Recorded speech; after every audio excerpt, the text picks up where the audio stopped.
What's going on, guys? Jurassic here. Today we are playing Frostpunk 2. Special thanks to 11-Bit Studios for getting us a copy of the game to try out on the channel a little bit early. Welcome to Frostpunk 2. It is a challenging game where planning ahead is crucial, and failure is a natural part of the experience. If you're a veteran on the original Frostpunk or enjoy a challenge, you may try your luck with the officer or higher difficulty level. Otherwise, we suggest you start at citizen and take one step at a time. It is not recommended about how many times we fall, it's about how many times we get up. Alright, so they start us off in the prologue chapter. They came upon the old machine as they always do. When the whiteout hits, they must survive. Okay, so this is where you can select your different difficulties here. So officer is actually going to be moderate challenge, where they have captain all the way at the very top. In 1887, the world froze to death. Civilizations crumbled. The failing British Empire built generators to support cities of evacuees. Cities that would become the last on Earth. Whether huddled by a generator or out in the open frostland, those that survived were shaped by the ordeal. 30 years later, they all became different people. Alright, so you know what? We'll try officer difficulty. We played the first game. You can customize the game's difficulty only when starting a new game. Will also greatly strengthen your position as steward, but it's more of a right to seek power.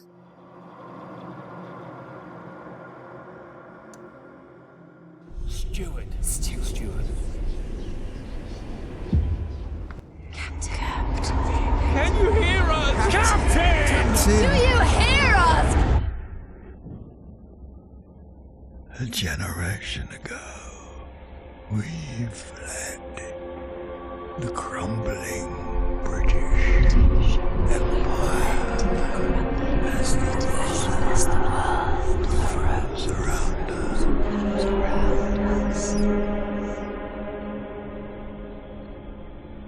I held New London together. United,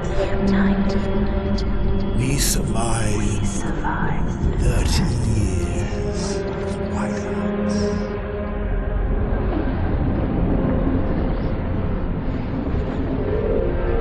But the world around us is dead. Empty. Ripe for taking.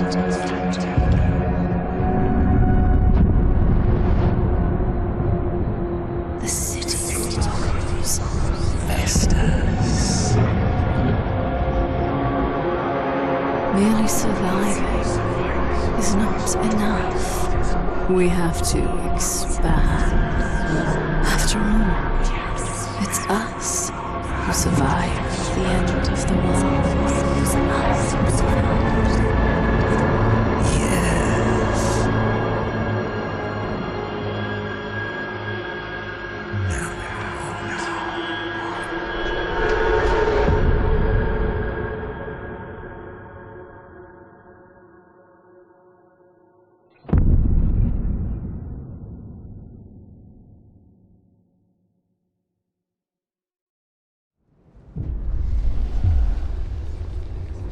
We've been roaming the frozen desert for years. Many of us do not remember a world before the Great Frost. Now another whiteout is coming, and again we've reached the old machine. Again, we rely on its furnace to provide heat through the storm.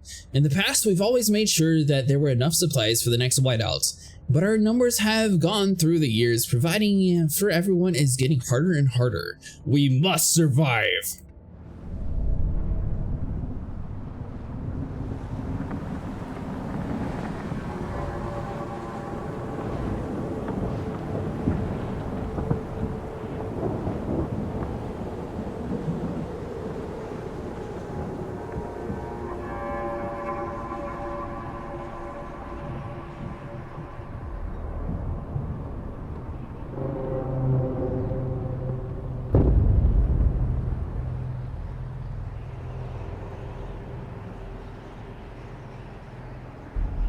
The old dreadnought remains in pieces under layers of snow, but the scattered wagons still have resources inside.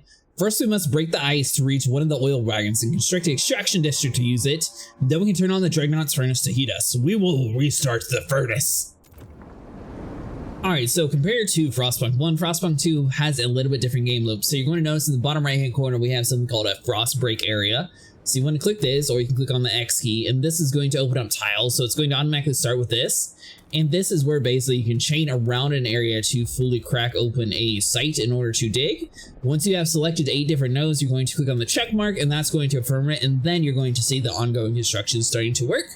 So you want to go with 2 or 3 times speed to go and crack this first node. You don't want to go too far inside of this game because eventually your people are going to freeze to death or starve to death. So we're going to have to do this kind of quickly.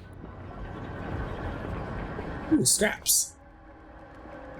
Scraps are stockpile resources that can be spent on frostbanking, funding construction, or using specific actions. Scraps are collected weekly. Everybody provides their share. The bigger the community, the more they contribute. You can use the take scraps option on the wanderers, which will increase the number of scraps in your stockpile, but worsen your relation with your wanderers, which as a result will lower the trust in your leader. You can use the return scraps action, which does the opposite. It costs you scraps, but improves your relation and trust. Okay, so that's interesting. So you just click on your person, and then you click on favors, take scraps. Alright, so now that that's done, you click on your construction districts area. It's going to automatically pull up this new build menu system, and you're going to click on extraction district. Now this is going to be where it sets a little bit different. So you're going to start out with this original node, and then we can just do like 3 different tiles, so like those 3, and then click the check mark. That's going to automatically start building. So now we want to head over inside of the Frostbreak area, and we may as well just continue pushing forward while our guys are working that way. So we'll do something like that. That way we can have like a decent oil district going. So we'll click check mark on you. So they said you just click on this, tighten the belt. We have favors, take scraps, or trust, return scraps.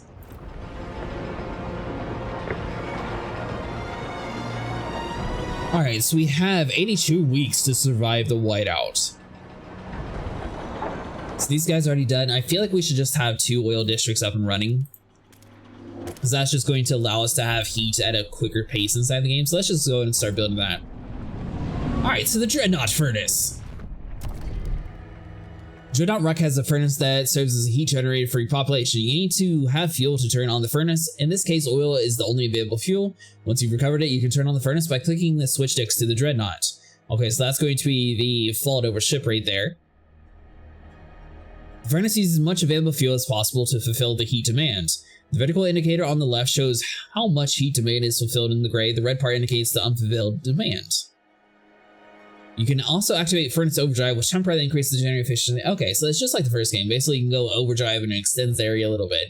But be careful and turn overdrive off before the wear indicator on the right fills up, causing a malfunction resulting in casualties.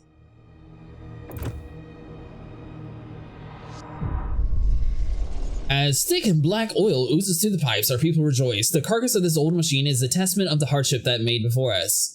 But more importantly, our haven in the storm. It allows us to weather out many whiteouts, and do so again. We have oil, we're going to turn the furnace on. Select the Dreadnought Wreck to access the furnace control. Once turned on, the Dreadnought's furnace will automatically convert oil into heat. Alright, so we should be able to select you then. And generator off, so we should be able to turn you on now. And we have heat. The furnace is on. We have enough oil to cover current demands, but the cold will still affect our people until they have proper shelter. Housing will protect us from the cold if built in close proximity to other housing or at the furnace itself.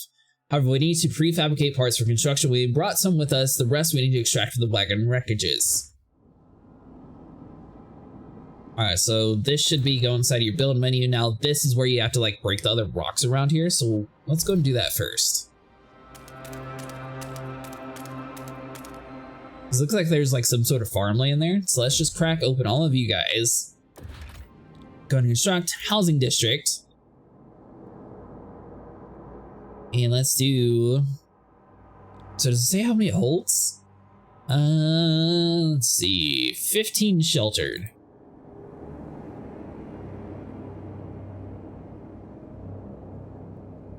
Our population starts at 3,000?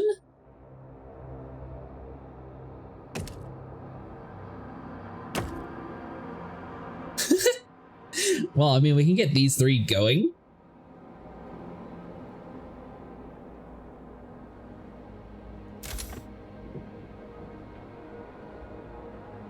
All right, so let's go with 2 times speed.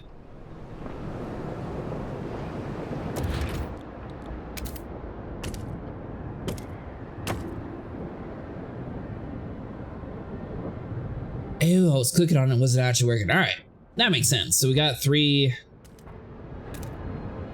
So we could do 6 that way. Hold on.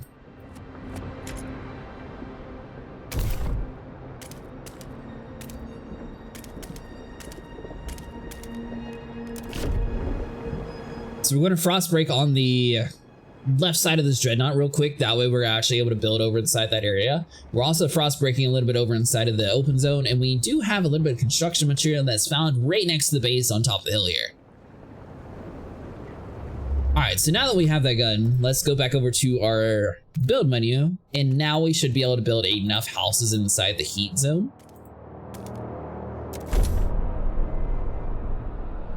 All right, so all it wants us to do is build 2, but we may as well build 6. If that's true that we have 3,000 people, 6 is hardly going to cover anything. All right, so Frostbreak construction wagon and build an extraction district to provide prefabs. So this is going to be a wagon, for example. So now we can go inside the Frostbreak area.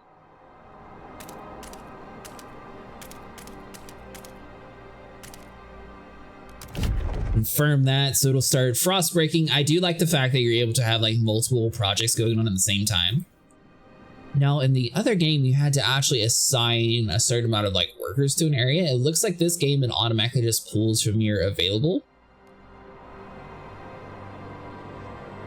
So that's nice, okay.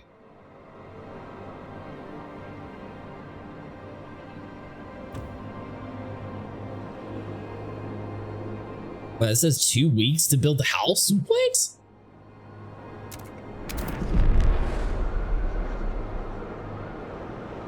You guys are just gonna have to hold out a little bit longer. All right, we have houses. Your population needs shelter to survive. If not provided, cold will aggressively rise in the city. Shelter is mainly provided by housing districts. Remember, as other types of districts, if heat is... Shelter is mainly provided by housing districts, but remember, as other districts, it needs heat. If the heat demands in the city is not fulfilled, the cold will rise, but at lower rates compared to the lack of shelter. Building housing districts in the right place and proximity to each other can reduce heat demands, which is what we sort of started out with, okay.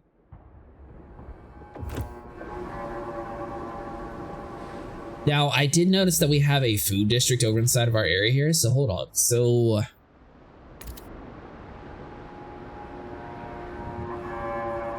is that not actually broken over there yet?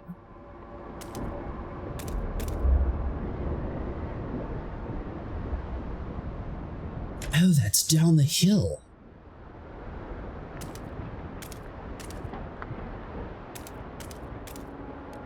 I definitely think we should start working on that. All right, so build housing districts 1 out of 2. Hold on. So they immediately want us to go with a second district, but this one's going to be a little bit further away from the heat. All right, so hold on. So we need to go inside of our extraction district and we need to cover up this area first. We are out of material to build a second housing unit, which is why we're not able to get another district up and running just quite yet. So let's go with 2 times speed again. We're working towards the food district. I feel like that's probably going to be the next part of the tutorial that we're just sort of skipping past, but obviously we know that's going to be essential. So let's drop, you know what, let's just pause the game real quick. Go inside of you, so let's do food district. We'll confirm that, start building you. This guy is going to be halfway built.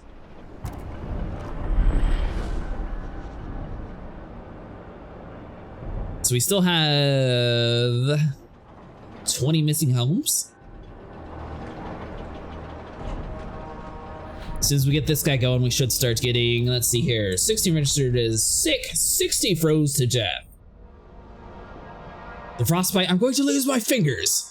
We are attempting to fix that, buddy, just hold tight.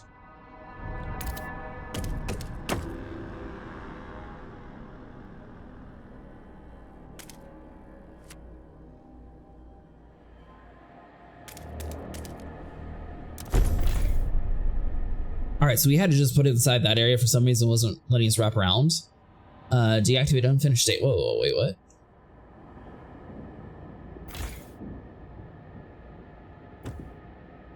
Alright, so let's go to 2 times speed. That should allow that to build. I'm not entirely sure why it was letting us wrap around before, but this time it wasn't. But you know what? At least we'll have the houses up. We're also working on our food district, so I mean, we'll slowly start getting towards that. I feel like once again, we should probably look for like those icons on the map here. So hold on, so let's go inside of the build menu. So we got the food districts up top. We have some sort of like ore gold deposit that we need to start heading towards. Let's go and start doing. So let's see, so you want to do. We'll start breaking towards that way. I don't think there's anything up top that we're actually able to do. Gain access to food. We've established some heat and shelter for our people. We must now turn our attention to the incoming whiteouts. First, we need to frostbreak the small patches of fertile soil suitable for growing food, and then we must store it in easily accessible depots. We must quickly move so no one starves. We secured our immediate survival. Now we have to stockpile as much food as we can before the whiteout forces us to take shelter. To do that, we need to produce more food than our demand.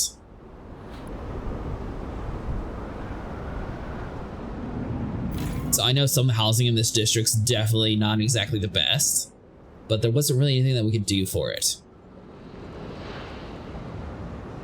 All right, so that's going to be breaking. Stockpile enough food to survive the whiteout. So we need 40,000.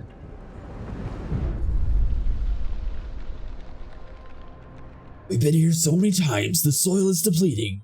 A couple more, and there will be no point extracting the hothouses. There'll be nothing to grow food on. And the yield is so low, either we pull emergency shifts or tighten our belts, otherwise there might not be enough for everyone. We'd not be able to fill the food stockpiles without exceptional measures. Consider asking the winners to tighten the belts or instill emergency shifts in food districts. Do we do that? Because last time that's what Trust Falls production efficiency increased. We need more production. You guys are just going to have to deal with it for a temporary time. I promise you it's in your best interest. I didn't actually break close enough to that facility, so hold on. So we'll do you. That's going to open up that node. Then let's just start working towards the next one. Alright, so let's do 2 times speed. It's kind of weird. It forces you to build 8 nodes even if you don't want to. Ooh. Into the black. We mourn those who have recently passed. As it is in our customs, we take them to the oil pits. We gently lower their bodies into the thick blackness.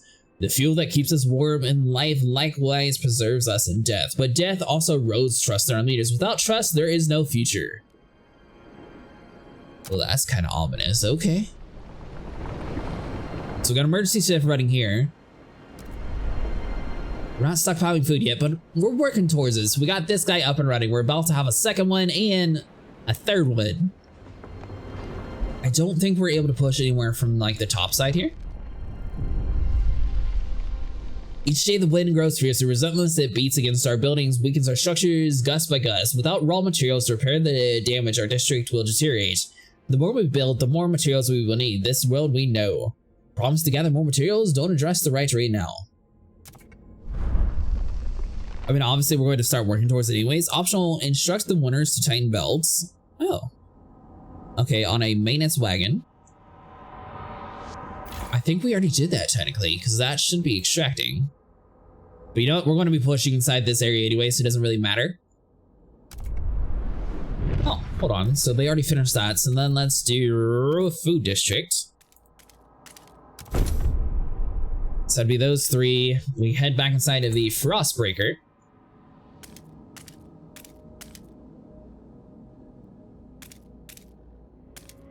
Let's start pushing towards this other food item. So we have a maintenance wagon here, so we should be able to open up another Frostbreak area and actually do like a straight line to this guy. That'll be Frostbreaking inside of that zone. Alright, so we'll have, what, 2 different food facilities up and running here in a second. We'll be close to a third one now. See here, so we're not actually stockpiling yet, so we can technically ask people to take smaller rations, which still might actually be something that we need to do.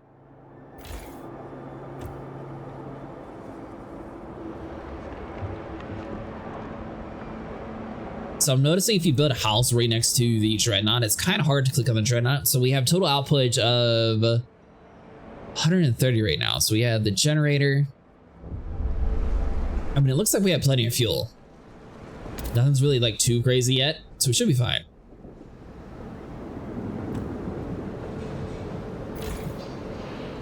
All right, so we got a second food district up and running. So let's see, so they want us to build an extraction district on a maintenance wagon. So that's going to be this guy right here. I believe we actually got far enough. So let's see, can I just do these three? Extract enough materials to satisfy your district's demand. So I'm guessing that's going to go in with the maintenance wagon. So that should both be good. So now we're starting to stockpile food as well. So that's another good sign. We have more fertile soil. So let's go inside a construction food district. Get these three, construct you. We go inside of our Frostbreak area, and we just slowly start pushing forward here.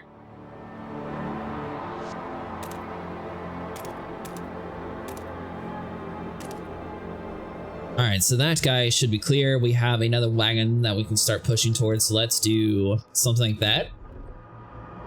Once that's clear, we'll open up this wagon and we'll head down towards the oil show. All right, so let's go with 2 times speed. Obviously, this is just the prologue, so I'm guessing there's going to be different worlds inside of this game, and it's not going to be like a huge continuous playthrough like the original was. We'll see if we're able to stockpile enough food, though. We only have 28 weeks left. All right, so that ice is broken, so let's head down towards the oil.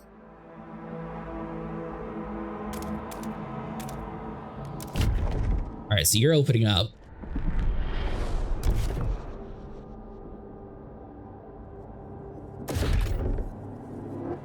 I don't think we have enough.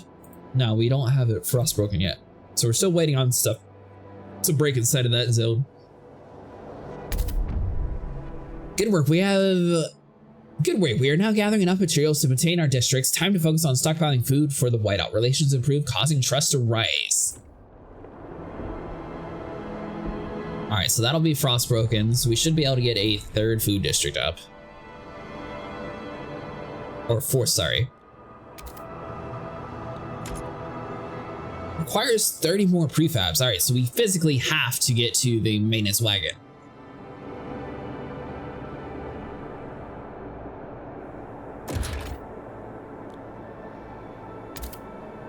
We probably should build a food stockpiling hub too. Let's see, so let's try to build it like inside of here.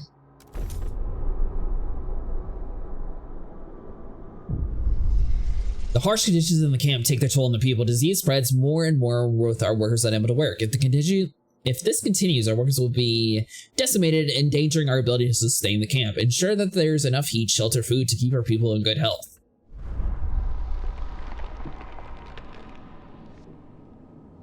All right, so this one's basically depleted, so we can go and demolish this guy. That's going to get us some more construction prefab. So basically, you use up your area and then you're done for. So we got 52 weeks. We should slowly start stockpiling our food. We're definitely going to need to build more of these hubs to be able to store the food, though.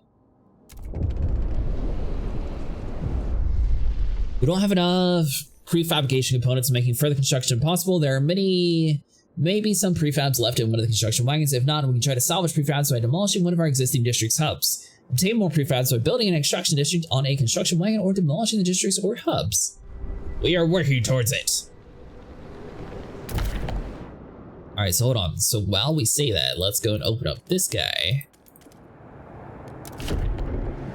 All right, so you're working. We have this tool. It looks like we've already... This guy's just impossible to actually build to.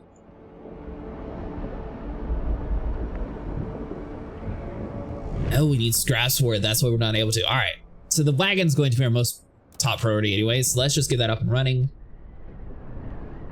As soon as you get demolished, we'll be able to build another food district up.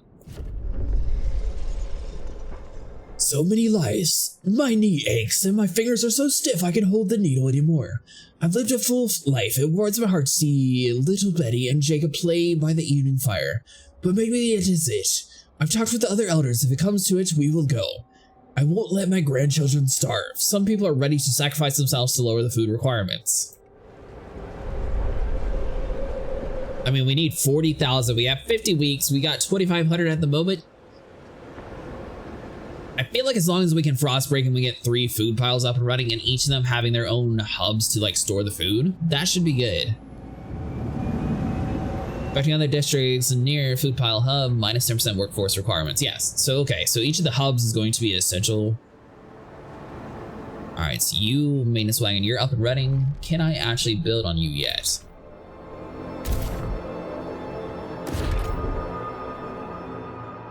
All right, so we need more prefabs in order to do that. You're almost destroyed though, so we'll just have to wait till you fully break out before we can do anything. Wait for it. All right, hold on. We'll read this first. One of our frostbreaking crew uncovered the frozen remains of a man in a tattered uniform. His shoulder patch reads New London Scout, 3rd Platoon, and he bears an obscure insignia. Some of our elders claim it belonged to the military organization, while others argue it's a religious significance. Maybe you've heard of this New London before and can settle their debate? It symbolizes order. This is from the first game. New London is a city discipline that follows strong leadership and where militant squads keep the peace. This will create a community in which New London embraces the orders to survive. It symbolizes faith. New London is a city devotion that established a new religion, follows the guidance of zealous clergy. This will create a continuity in New London has embraced faith to survive. Yeah, I don't recommend it. New London's history is shrouded in mystery. This will create a continuity in New London has leaned on either order or faith to survive. I feel like I don't recommend it. It's probably the best solution. Because I don't want to go like all crazy like last game. Last game there was like whole like religious people going on a whole rampage and you had to like get your whole town destroyed. Alright, so hold on. So we got that up and running.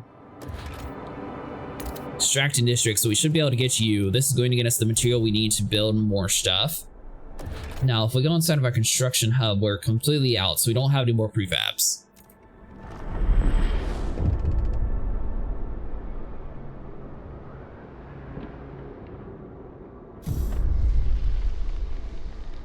Seals, I can't believe my eyes. We've seen them since the Great Frost. How did they survive? There's enough meat here to feed everybody. We're going to be saved. But should we slay them if the Lord spared them from the end of the world too? The seal colony can supplement our food production.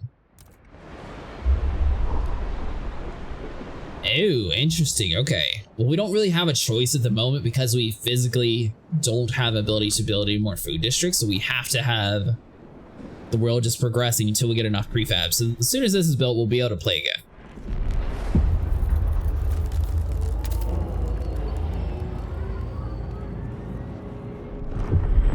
All right, so now that we have you built, 2 registered as sick.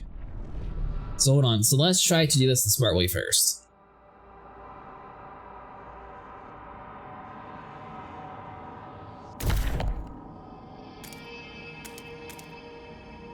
So when that's 400k food, it's not really that much to be honest. Construction wagon for prefabs, that's probably going to be another essential one, so we probably should be. Well, I can't get over to that area for some reason, actually. Like, it shows that you should be able to click over here, but nothing works. And if you, like, had that, I don't believe I could place on top of it, so that's just going to be a deal. Now, technically, we don't really have that much food supply, so we have what? Plus 15k total output. A failure to meet the demand of food will cause hunger to grow. Build food districts, find food sources in Frostland, construct research, and pass laws to keep famine at bay. I don't think we've actually researched the research facility just quite yet. Alright, so we're just going to have to roll with it until we get a little bit further along. Now, basically, we're just going to have to like keep slowly progressing through the world. So obviously that has 160 prefabs left. If we click on you, does it actually say the total left? So that's 84 weeks. Okay, so the oil deposits last quite a while. It's just the wagons aren't really the longest lasting material. All right, so we have 10,000 out of 40,000 food total. Place a food district on the seal colony. So they really want us to come down here and do that. I don't have the material just quite yet, though. And our only solution is going to be to wait for it to gather or to find a way to build inside of this zone. But it looks like we're just not able to... Oh, wait, hold on. There we go. Now it's letting it work. All right, so we'll frost break that area. We'll get a second construction area up. People in the camp are getting tense. They worry we won't gather enough food in time. Our hunters blame us for ignoring the seal colony and claim they would have been able to provide enough food for everyone. It's too late for that now. Many elders have volunteered to walk the Frostland rather than be a burden on our resources. Their sacrifice would significantly reduce the rations we need to survive the whiteout. What do we do? The whiteout will revive in 34 weeks. We currently have stockpiled 12,000 to 40,000. So if the elders walk, it doesn't reduce our workforce. Food required to survive the whiteout will decrease greatly, or we'll gather enough food in time. If you fail, the consequences will be dire. I mean, I don't know the right option here.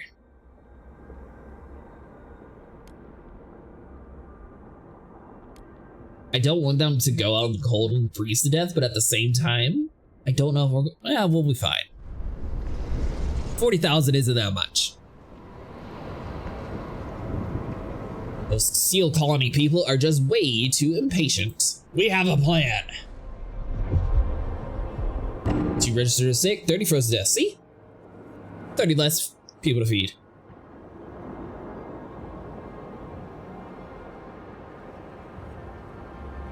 Oh, so the food's nearly depleted over there. That's not good. Alright, so hold on. So we don't have enough to build.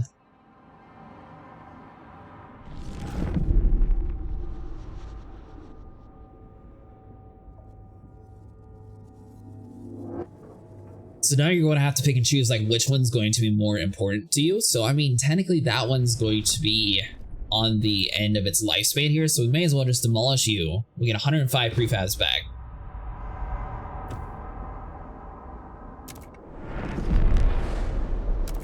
Let's do 3 times speed just to try to get that up and out of here as quickly as possible here. We don't really have any other prefabs, so we can't do anything too crazy.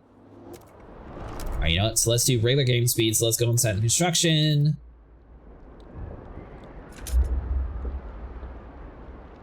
Oh, I don't have enough?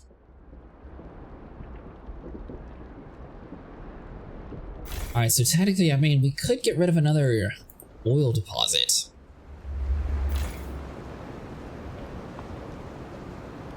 Like, you guys aren't working hard enough.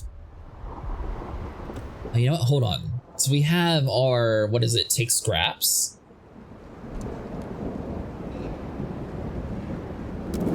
Alright, so let's tighten the belts.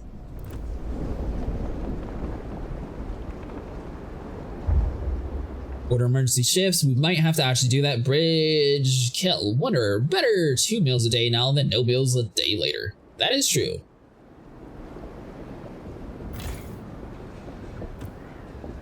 The thing is, do we get rid of our oil deposits? What do we actually do here?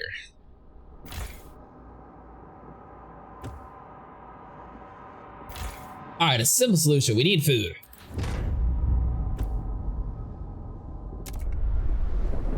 $23 weeks to go. We're slowly getting our food, but we're not. I don't think we're going to get the 40,000. We might get at least half of that though.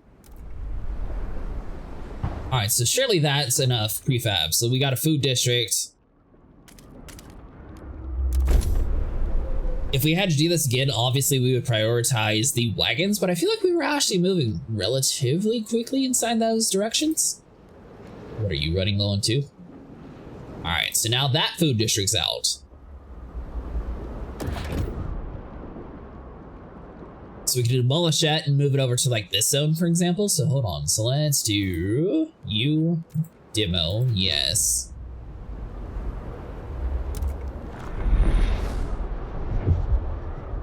All right, so we'll wait for that to be built. It's fine. We're going to be a little bit slow on production temporarily. All right, so let's pause this real quick. Resource nearly depleted. So that's going to be another food district having issues.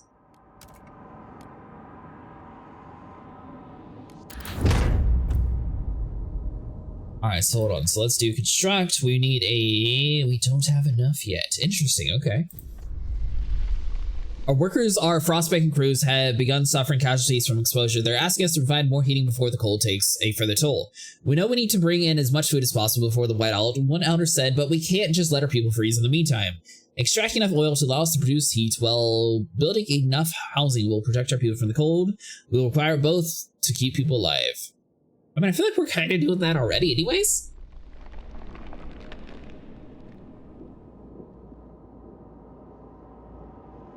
Alright, so that'll be fine.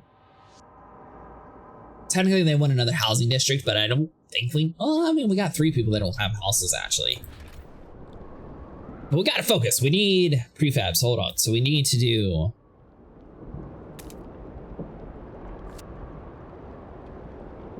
The thing is, do we just go in for it, or do we just save up for a food district? If we have enough for a food district, we might just have to place that down, and we'll get to you later on. So you're depleted, you're depleted. This guy is useless. So we physically only have 1 more food node on the map anyways. So let's just see what happens. Even if we had more prefabs, it's not like it's going to generate us more food since everything else in the area is already empty.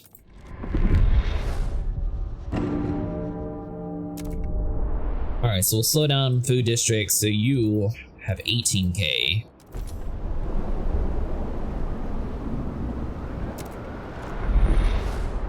Nine, 8. This is going to be super close. Emergency shift immediately.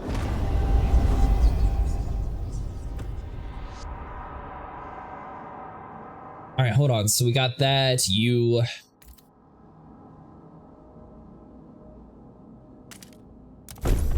Build you as well. So we managed to get half of the food. Obviously, if we had, you know, gotten rid of the elders, we would have been able to get a little bit more. All right, so we got both of those up and running as fast as possible here. I believe we have enough oil. So now is when we have extra, we don't have extra, so we'll just fill that quest line, is fine. Our stockpile is almost full, but we need more for the whiteout. So the food wagons themselves will be buried under snow, so we should build more warehouses to preserve stockpile of food while we can easily access them during the storm. Well, that's a good idea. We don't have enough prefab though.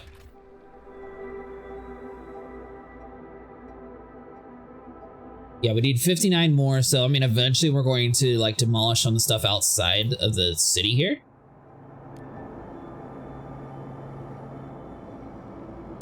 So we're just going to have to hold still. I mean, technically we just built a food storage guy, but they're still going to have to like go across the road to get it, technically. 58 froze to death.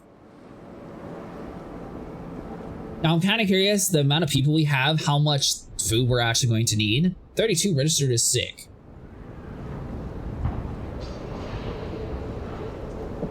Alright, so we have 1 week to survive. We managed to get 25,000 out of the 40,000, so we're definitely going to be a little bit slim when it comes to food. Cold remains a problem. The workers are furious that you failed to address their concerns. Most are now suffering from frostbite. They lose their faith in your leadership and the community in general. Relations worsen, causing your trust to fall.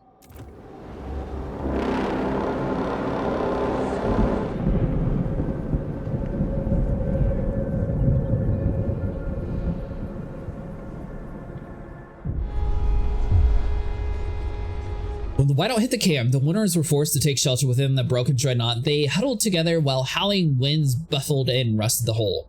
As the storm continued, it became clear there was not enough food. Some sacrificed themselves to give their share to their families. Others tried to control the stockpile through violence. The conflict escalated and the fires broke out within the dreadnought, spoiling the precious supply. The few remaining survivors who emerged from the dreadnought soon splintered and disappeared into the Frostland. The Wanderers did not survive. Well, that was the world's fastest. That was the fastest attempt. Alright guys, well that's going to do it for today. If you guys enjoyed, please like and subscribe, and I will definitely be back with more. And they do have a really cool Twitch integration for the game, so hold on before we end off. If you guys are interested in us streaming the game, technically we can enable Twitch, and basically the viewers are able to pick and choose some of the choices that we're able to do. So for example, when it said like the elderly have to either walk or stay in the camp, you guys can vote on it. So let me know if this is something you guys want to see streamed on the channel. But yeah, I'll see you guys in the next one.